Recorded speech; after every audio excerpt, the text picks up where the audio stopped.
یانەی نەورۆز دوای زنجیرەیەک ئەنجامی خراپ لە یەکێک لە یاریەکانی هەفتەی 26 خولی ئەستێرەکانی عێراق لەسەر یاریگای خۆی لە شاری سلێمانی پێشوازی لە مینای بەسڕە کرد. سەرەتا نەورۆزی خاوەن ماڵ باشتر دەردەکەوت و باڵا دەستر بوو لە یاریەکە، پەلەی گۆڵێکی خێرای بوو تا زوو پێش بکەوێت.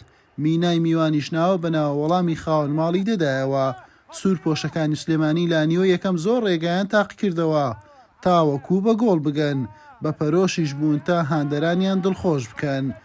لە خولەکی 43شەوە یانەی مینا بەدە یاریزانەوە یاریەکەی تەواو کرد، دوای ئەوەی عەلا عەبدوزەهرا کارتی زەردی دووەمی بەڕووی بەرز کرایەوە و بە کارتی سوور کرایە دەرەوە، بەڵام نیوە یەکەم گۆڵی لێوە بەرهەم نەهات.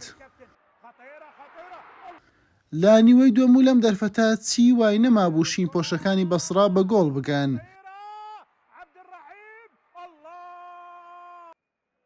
نەورۆز دەستی بە فشارەکانی کردەوە بۆ هەژانی تۆڕی گۆڵی میوانەکەی.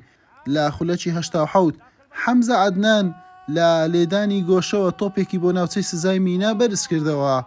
ڕازگۆ فەریق بەربەستی یەکسانی پێشکاند و نەورۆزی بە گۆڵ یەکەم لە یاریەکە پێشخست.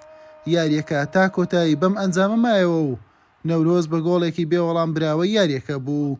بەم شێوەیانەی نەورۆز دوای چەند یاریەک لە ئەنجامی خراپ توانی بە سەرکەوتنەکان شاد بێتەوە و بە 33 خاڵ بە کاتی چووە خانەی 12 ڕیزبەندی. میناش بە 28 خاڵەکەی لە خانەی 16 ڕیزبەندی مایەوە. حسێن محەممەد، کەناڵی پێام.